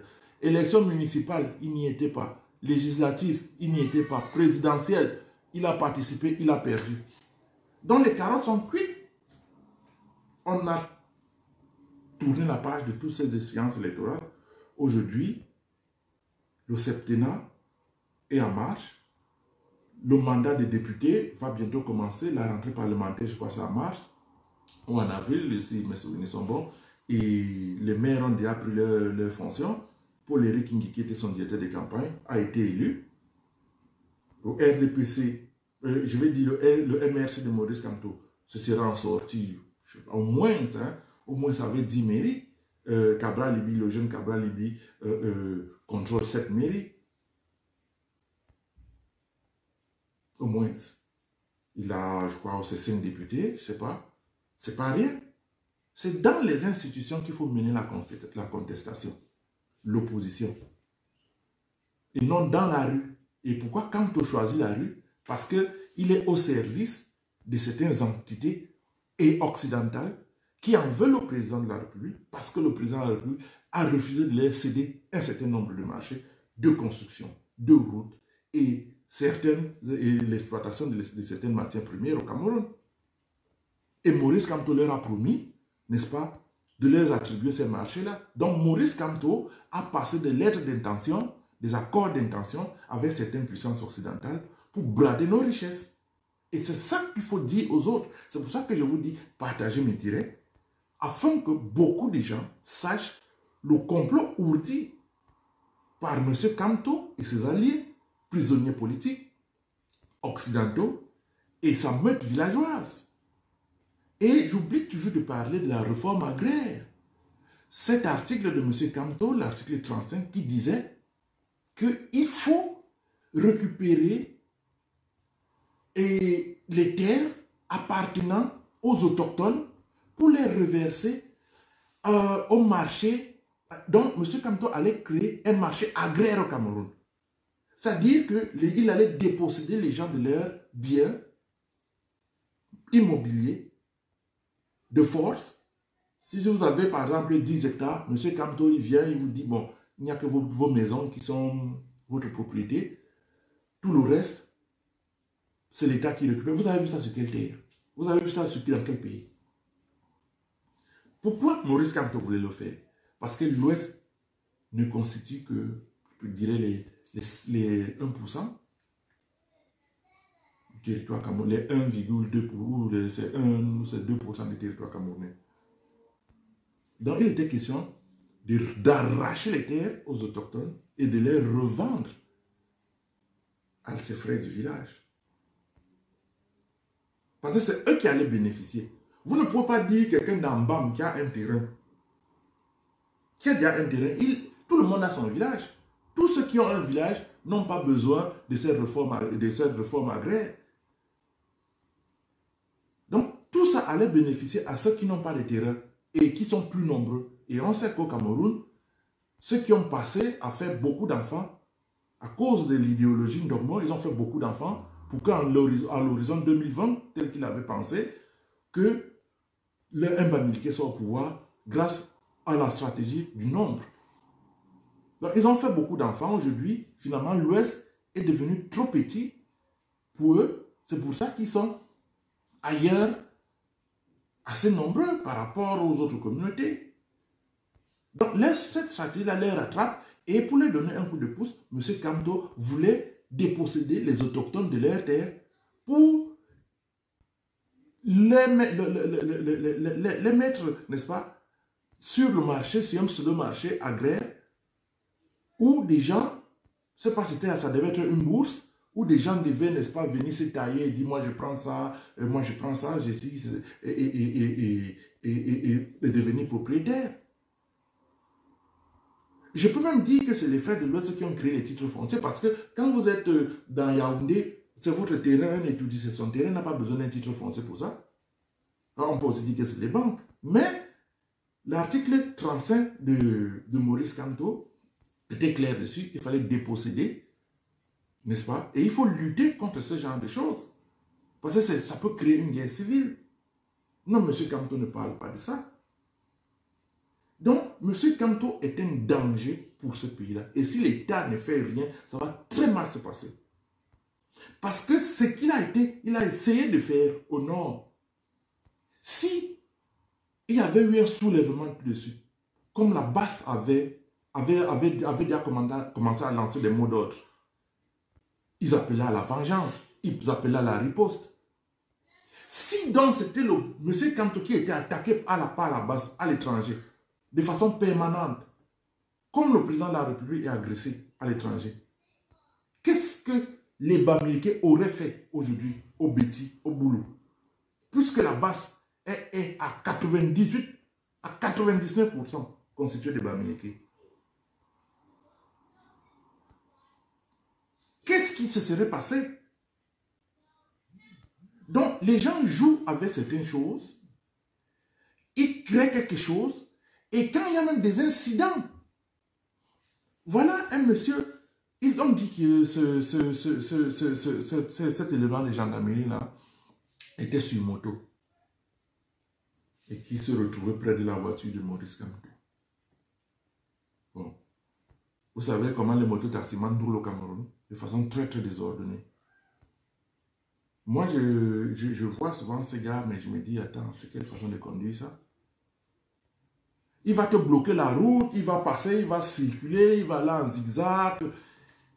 Il est fort probable que ce monsieur-là se soit retrouvé coincé quelque part Parce que je ne vois pas un intérêt d'assassiner un leader d'un petit parti comme M. Kamto. Je ne vois pas la raison de mettre fin à quelqu'un qui a été candidat à une élection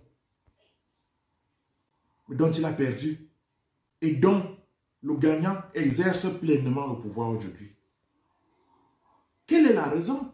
Dans les années 90, le pouvoir protégeait celui-là, monsieur Fundi, parce qu'on avait peur que sa mort suspecte ou brusque entraîne des troubles au Cameroun. Donc on contrôle, on protège même Kamto, les services de renseignement le protègent. Parce qu'il peut y avoir un extrémiste bamileke qui se dit, peut-être dans leur guerre, il faut savoir que le maquis, le fief du maquis, ou alors le maquis, qui a fait autant de morts dans les années 70, avait été, le siège de cette chose-là était Baham, le village de M. Kamto. Et les chefferies à l'ouest ont passé le temps à se faire la guerre. Imaginez un seul instant qu'un extrémiste, je ne sais pas si c'est de la Ménois ou d'un Baboutos, ou je ne sais pas où, porte atteinte à l'intégrité physique de M. Kamto. C'est très dangereux. On ne sait pas. On ne sait pas comment expliquer. C'est ainsi que des révolutions comme celle de Roumanie, où on a fait tomber un président. De comment? Ça dit, vous avez des manifestations de rue qui sont là, on manifeste, la foule est immense. Et il y a un tireur embusqué qui tire sur un manifestant. 2, 3, 4, 5. La police est pris au dépourvu et là-dedans, tout était organisé. Il y avait des agents infiltrés tout de suite qui ont dit « Ah, c'est la police !» Et tout de suite, c'était l'élément déclencheur d'une révolution qui a bloqué, incendié et qui a réussi à faire tomber ce président qu'on appelait Ceausescu, quelque chose comme ça. Lui et sa femme ont été traînés dans la rue, déshabillés, tués. C'est comme ça. Donc, tuer Kamto aujourd'hui, on ne sait pas où est-ce que ça peut aller. Mais Kamto doit répondre de ses actes parce que cette provocation-là a déjà trop duré. Monsieur Fogé doit être interpellé. Ses gros bras doivent être interpellés. Monsieur Fogé n'a pas un droit de port d'armes. Monsieur Fogé n'est pas un policier, mais il a tenu l'arme d'un gendarme. Au nom de quoi? Et ils ont filmé le numéro. Aux États-Unis, le Patriot Act est clair. Vous dévoilez en public. Un agent, que ce soit un agent de service de renseignement ou un policier en série dans l'exercice de ses fonctions, vous publiez son adresse, vous publiez ou alors sa photo même. C'est la prison à vie. Sans se discuter, parce que c'est la prison à vie. Mais pourtant, les talibans sont allés jusqu'à publier la photo de la femme de ce monsieur-là, la photo de son enfant, sa maison, son nom. Sans enquête préalable, la justice des talibans avait déjà fait son travail. Non. Excellence, Monsieur le Président de la République, il faut sévir. Parce que cette affaire-là risque de très mal se terminer. Il faut stopper cette affaire-là avant que ça ne dégénère. Parce que ce qui s'est passé à Garoua nous montre ce qui peut se passer à tout moment dans notre pays. Douala, les Bensikina avaient déjà organisé des tournées dans la ville. Comme quoi écrit vengeance. Vengeance à partir de quoi? À partir de quoi on veut assassiner Kamto? Kamto représente quoi aujourd'hui? Après des élections qui se sont terminées. Il ne représente rien. Kamto est au placard aujourd'hui et il le sait. Donc à quoi bon assassiner un baobab qui est desséché? À quoi le faire tomber? Il va tomber de lui-même, il va mourir de sa propre mort politique, ça c'est clair. Pourquoi le tuer? Donc pour attirer de l'attention sur lui, comme les maires prêtaient serment, le malheureux, il va inventer un truc. Avec son Alain Foguet, le monsieur, ce complotiste-là. Il est venu sur un plateau de télévision dans les années 2016, avec un gros bandage qu'il a posé sur la table, pour montrer comment le régime est violent, est répressif. Mais ils font des meetings partout. On a vu la crise anglophone, les embasamés, à l'époque c'était pas embasamés, ils tenaient les meetings à tout moment, de façon intempestive, de façon improvisée, jusqu'à ce que ça a tourné à la guerre. Aujourd'hui, personne n'ose plus sortir. Mais M. Kamto représente quoi pour le faire tuer? Mais il y a des journalistes et des soi-disant professeurs, des soi-disant experts qui interdisent à la gendarmerie nationale. Mais ils disent que oui, à la gendarmerie nationale de faire un travail de renseignement classique. Ils disent que ce monsieur a été aperçu lors des obsèques de l'avocat Sob. Ok. Moi, je vais vous donner un exemple. Il y avait un monsieur ici, c'était un Libérien, un Sierra Leone, grand trafiquant de drogue. On avait mis derrière lui, deux ou trois agents de service de renseignement. Il y avait, dont il faisait partie, une femme. La femme l'a séduit. Il a couché avec cette femme, mais c'était avec des préservatifs. L'homme, lui, suivait, donc la femme le prenait en photo, il n'avait aucune idée. Il ne savait pas que c'était elle travaillait pour le service de renseignement. Le monsieur, il y avait un autre monsieur, parce qu'il se relayait. Il était donc question pour lui d'aller porter un colis en Sierra Leone. Donc, le monsieur, la femme s'est retirée, donc elle est restée comme sa copine ici en Allemagne. Et son autre collègue qui le suppléait a pris le relais. Il dit, ce monsieur-là le suivait partout. Il est allé en Sierra Leone. Il se retrouve en Sierra Leone. Je ne sais pas où c'était le marabout, il avait un marabout, je ne sais pas quoi. Parce qu'il était question pour lui d'avaler la drogue et d'entrer avec en Allemagne. Il le faisait tout le temps. Il avait beaucoup d'argent, ce gars. Il est arrivé en Sierra Leone, tout un voyage. On lui a donné la drogue. Et il est parti de là. Il n'a pas pris. On lui a donné. Il était question. C'est des millions d'euros quand même.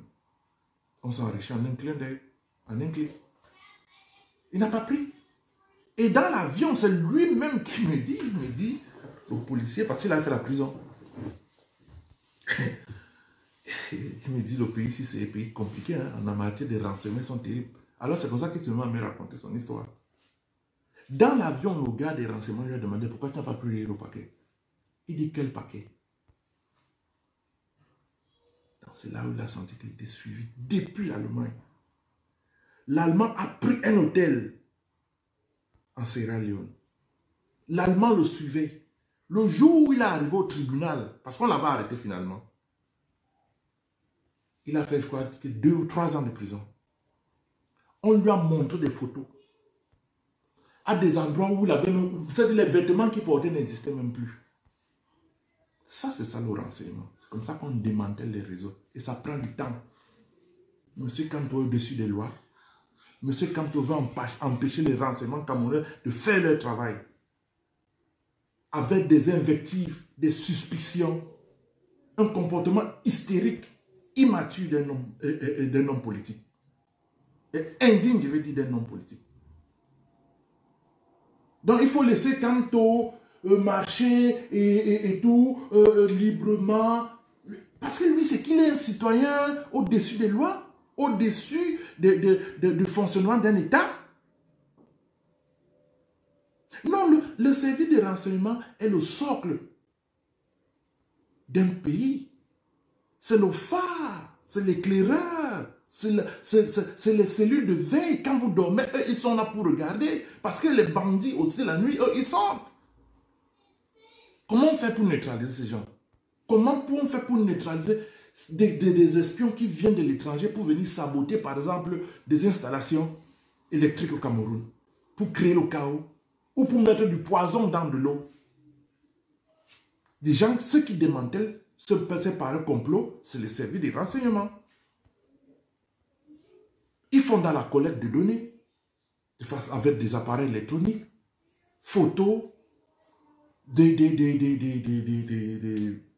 comment dirais-je ça, des interviews. On a vu dans des rédactions CNN, dans les rédactions de CNN, France 24, il y a des journalistes qui sont qui émarrent au service des renseignements, des journalistes. C'est-à-dire que vous pensez que vous avez affaire à un journaliste, mais lui, il est là pour tirer une information qui est propre et qui, n'est-ce pas, qui va lui servir pour quelque chose. Et M. Tchunke a joué ce rôle-là auprès de certains organes de presse, auprès de certaines personnes, et il livrait ces informations-là à certaines autorités.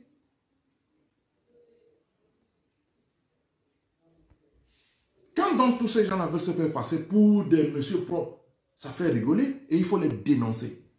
Il faut les dénoncer parce que M. Tchunke de Equinox TV a bénéficié des marchés qu'il n'a jamais livrés. C'était des petits cadeaux qu'on lui faisait. Vous pensez que la presse, la publicité au Cameroun, il rapporte quoi à la presse? Pas grand-chose. Même ici en Occident, vous voyez le groupe Bolloré. Le groupe Bolloré et tous les industriels en Occident ont des organes de presse. Bolloré avait avant, comment on appelait son journal, c'est quoi, le truc matin, quelque chose comme ça. Et puis il a acheté le groupe Vivendi, dont fait partie Canal 2, Canal+. Donc c'est Bolloré qui contrôle Canal+, le groupe Vivendi Universal. Ils font dans le cinéma, ils font dans la télé, les journaux. Mais ça ne paye vraiment pas. Ça ne paye vraiment pas parce que en réalité, les gens ne lisent peu, par exemple, pour ce qui est de la presse. Avec Internet, chacun sélectionne son menu d'information. Ce qui fait que la télé, la publicité ne rapporte pas toujours. Et les bénéfices engrangés par l'industriel viennent financer, n'est-ce pas, ces organes de presse.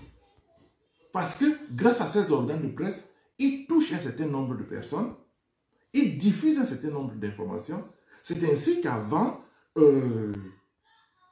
la mise en place de l'esclavage, on a eu des gens comme tous ces penseurs, tout ce qu'on appelle les philosophes là, qui, n'est-ce pas, ont généré une pensée, des livres qui, en expliquant comme quoi le noir c'est un sous-homme, c'est des singes, ils nous ont déshumanisés. Et puis voilà, le peuple européen n'a qu'à accepter, n'a que trouvé normal l'esclavage.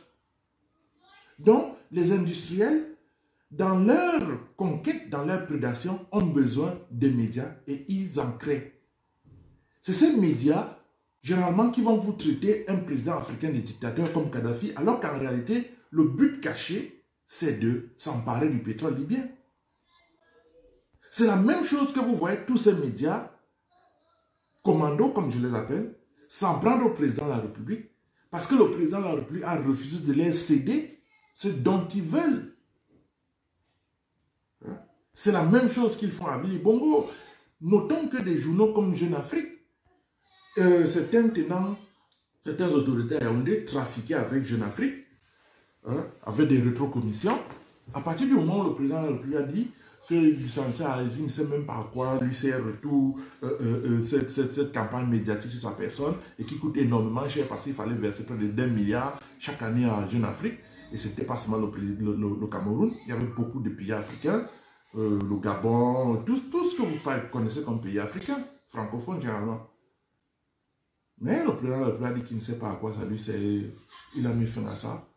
Depuis cet instant, ça fait à peu près 15 ans aujourd'hui, Jeune Afrique a juré par tous les moyens de faire tomber le président de la République.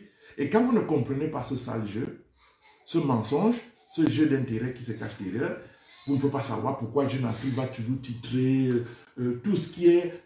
en tout cas, les journaux comme Equinox TV, le journal Le Jour, sont en quelque sorte des petits poissons, des relais de Jeune Afrique et de cette presse internationale qui est rangée en bataille pour combattre le président de la République, déstabiliser le Cameroun et s'emparer de nos richesses. C'est de ça qu'il est question. Et les Camerounais doivent le savoir.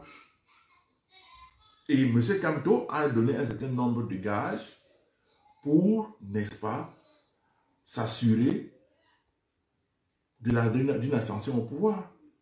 Il a donné des gages à ces industriels occidentaux à qui compte brader nos richesses et il faut tout faire pour le stopper. Si même par malheur, même dans un cataclysme, je ne sais pas comment Kamto était porté par un coup d'État au pouvoir, avec quelle armée va-t-il être maintenu au pouvoir? Dans quelle capitale? Yaoundé? Vous avez vu Kamto dénoncer Patrice Ngana? Non, pas du tout. C'est les idées de Patrice Ngana que Maurice Kamto a épousées. Voilà pourquoi c'est là où s'est fondée sa popularité et sa mobilisation. Le repli identitaire, le communautarisme, le tribalisme. Et ça a porté. Bon, s'ils voient qu'aujourd'hui l'élection présidentielle est passée et qu'il n'a plus besoin de Ngana, bon, ça c'est leur problème là-bas, mais Ngana a mobilisé l'électorat bamileke et il n'attendait qu'un candidat. Et ce candidat était Kamto. Et Kamto a épousé ses idées. Aujourd'hui, s'ils se connaissent de brouille, c'est parce que peut-être le business de positionnement n'a pas marché. Et Kamto, avec son arrogance, peut-être s'attendait que Ngana vienne lui essuyer les souliers. Et Kamto, Ngana est tellement orgueilleux et imbu de sa personne qu'il ne se voit pas en train de lécher les bottes de M. Kamto. Donc, chers amis, faisons très attention. Faisons très attention et restons vigilants. Parce que ce que Kamto va organiser contre notre pays est très dangereux avec ses amis occidentaux. Faisons très attention. Et moi, je demande aux autorités camerounaises vraiment, dès lundi, de prendre un certain nombre de mesures. Si ces mesures-là ne sont... Parce que Maurice Kamto se croit tout permis. Il se croit au-dessus de la mêlée. Il se croit au-dessus de la mêlée.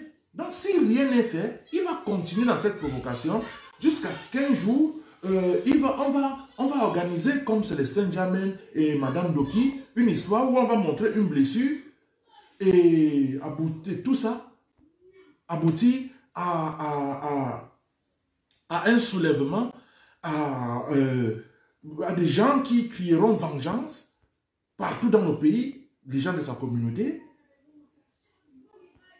Et cette situation ne pourrait qu'engendrer une intervention militaire au Cameroun. Je vous dis, c'est ça le but, l'objectif de M. Kamto. Créer une guerre civile, style Rwanda, pour que l'Occident intervienne au Cameroun. Peu importe, peut-être il peut être Premier ministre, même s'il n'est pas président. Mais c'est ça le but. Parce qu'ils savent qu'ils ne peuvent pas battre le président de la République. Le RDPC, jusqu'à preuve le contraire, est imbattable. Est imbattable. Donc faisons très attention. Et si les autorités ne prennent pas des mesures, je crains que nous avancions vers quelque chose de pas bien. Et je vous avais dit la même chose dans la crise anglophone. Il faut interpeller un certain nombre de personnes, voire même dissoudre le MRC.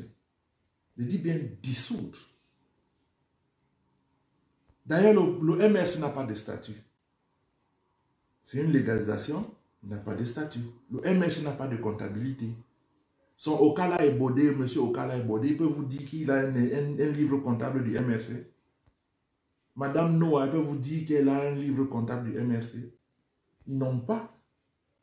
C'est une histoire de famille, c'est une histoire entre Fogué et Kamto, et entre Kamto et Fogué. Donc, il faut mettre un terme à ça très rapidement. Peu importe qu'est-ce qu'on dira de notre pays, mais il faut parfois percer l'abcès au lieu de le voir enfler au point d'éclabousser, de mettre à mal tout un pays. Parce qu'aujourd'hui, les gens ont peur d'investir au Cameroun, même les frères Bamileke qui se débrouillent. Il y a des gens qui ont commencé à construire des immeubles et ont arrêté. Parce qu'ils ont peur si là ça dégénère et que lui doit fuir vers l'ouest. Cette guerre civile-là, son immeuble, qui restera avec? Il aurait tout perdu. Donc aujourd'hui, les investissements, que ce soit internationaux ou nationaux, sont en berne au Cameroun. Et on ne peut pas continuer. Et voilà le coronavirus encore qui arrive. Qui vient, n'est-ce pas, gêner les échanges internationaux, le commerce international, le trafic aérien, le trafic interfrontalier. J'ai entendu dire que le Tchad veut fermer sa frontière avec le Cameroun. Il y a quand même les taxes douanières qui en prendront un coup. Et si on fait ajouter encore à ça le désordre d'un certain imposteur comme Kamto, je crois que ça fait déjà quand même beaucoup. Moi, je dis, les autorités camerounaises, Vous avez vu comment Ouattara a traité Soro? Vous pensez que la Côte d'Ivoire s'est arrêtée de tourner? Je ne suis pas un soroïste. Il faut traiter ce gars de Kamto. J'ai dit, il faut le traiter. Et de la façon où il s'en souviendra. Alors, pas besoin de l'assassiner. Donc, les lois sont là. Il n'y en a pas besoin d'envoyer un homme avec un pistolet chargé de 9 balles face à 25 personnes. Il ne peut pas faire le poids. Il ne peut pas. Donc, cet événement de Garoua a été suscité par Kamto et son entourage qui sont devenus frileux. C'est des gens hystériques, des gens doués d'une malhonnêteté incroyable qui, en ce moment, utilisent tous les moyens pour provoquer, afin qu'on parle d'eux, pour attirer l'attention permanente sur eux. Et c'est de ça qu'il s'agit. Il n'y a jamais eu d'assassinat et on n'a pas besoin d'assassiner M. Kamto. Donc, M. Kamto, arrêtez votre cinéma, arrêtez votre cirque, rentrez faire les champs au village, parce que je ne sais pas où vous pouvez travailler au Cameroun. On vous connaît, vous ferez l'objet de railleries dans tout le pays. Donc moi, je vous conseille de prendre votre roue, votre machette, et de rentrer au village, commencer à cultiver votre plantation. Mais vous savez très bien qu'il y a des gens qui viendront se venger de vous parce que vous leur devez beaucoup d'argent. Donc arrêtez votre jeu, M. Kamto, ça a déjà trop duré. Et si ça ne va pas, il y a des gens qui vont vous traiter d'une certaine façon. Il dit bien le peuple camerounais peut décider de traiter Kamto d'une certaine façon. Parce que si les autorités camerounaises, au nom de la démocratie, quelle démocratie? J'ai oublié de vous mentionner quelque chose. Il y a un opposant russe avait été tué à bord de sa voiture en Russie. 1, c'était dans la nuit. 2, il était seul.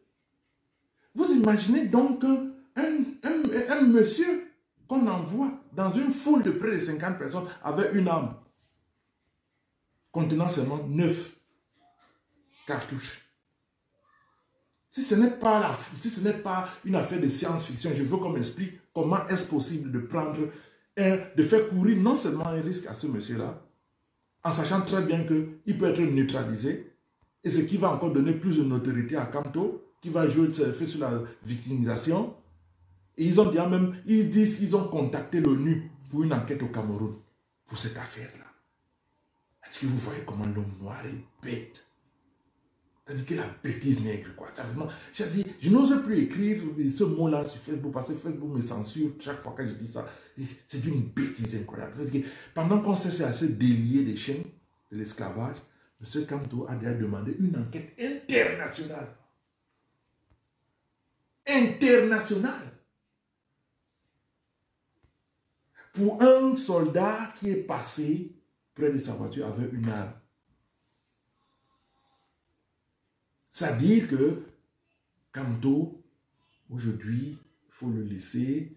Kamto doit aller pisser sur un carrefour, faire caca comme il a l'habitude de faire dans son pantalon. Cette fois-là, il fait caca au carrefour. Il ne faut pas l'interpeller parce qu'on va crier au complot. Si un moustique, 4, 5, 6 moustiques piquent Kamto et qu'il a le palu, on dira qu'il a été empoisonné. Si M. Kamto tombe, M. Kamto n'a plus le droit. Excellence, monsieur le président de la République, il faut envoyer un docteur spécial pour Kamto et construire un hôpital spécial pour Kamto, comme il a fait sa tournée occidentale. S'il a été atteint par le coronavirus, normalement, moi je ne comprends pas. Aujourd'hui, en Europe, les matchs de football comme aujourd'hui, il n'y a personne au stade. Il y a beaucoup de festivals qui ont été annulés, des concerts qui ont été annulés à cause de cette affaire de coronavirus. Moi, je ne comprends pas comment les autorités camerounaises peuvent continuer à laisser des attroupements alors qu'en France, il est interdit, il y a plus de 100 personnes. Aujourd'hui, il y a des entreprises. Moi, mes enfants n'iront pas demain à l'école. Les écoles restent fermées au moins pour 5 semaines, à peu près. En tout cas, si je ne sais pas si ça va, c'est 5 semaines, mais au moins pour 2 semaines. Je ne comprends pas comment les autorités camerounaises peuvent continuer à laisser ce monsieur-là organiser des attroupements quand on a un virus aussi dangereux dans l'air. Hein, monsieur le ministre de la Santé, contactez le pour l'interdiction pure et simple des attroupements de ce parti-là Et entre-temps, il faut dissoudre ce machin-là. Non, le coronavirus est dehors. On ne peut pas continuer à contaminer les gens avec à cause des pseudo-meetings de M. Kamto dont on ne sait pas à quoi ça sert. Aujourd'hui, quand on sait que toutes les élections sont passées, il faut arrêter un peu. Hein?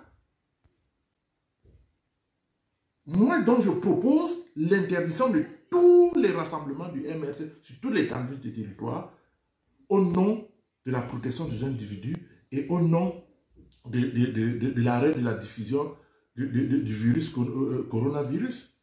Parce qu'on ne sait pas qui est dans la foule qui a le coronavirus. Peut-être Kamto lui-même, il a ça. Non. Je ne sais pas. Je disais seulement. Non, mes chers amis, merci de m'avoir écouté. Je vous remercie, ceux qui sont là. Mais essayez de partager souvent. On n'est pas là pour faire des vidéos, c'est l'actualité qui le recommande, hein, qu'on fait des directs, parce qu'on a des choses à dire. Comme je vous ai dit, cette affaire d'escroquerie, cette affaire de mise en scène de M. Kamto à Garoua, n'est que pure manipulation, intoxication, en vue d'attirer les regards sur lui.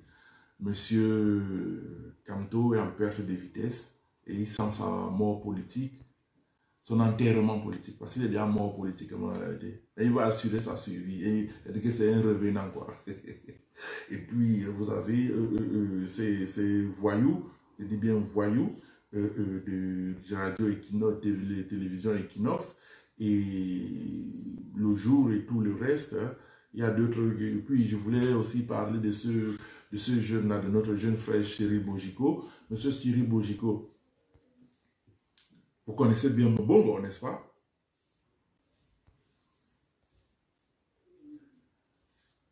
Il faut arrêter ce jeu-là, mon frère. C'était combien? 18 millions? C'est ça? Monsieur Cyril Bojiko, vous êtes encore jeune, nous sommes tous jeunes, il faut quitter derrière l'affaire là.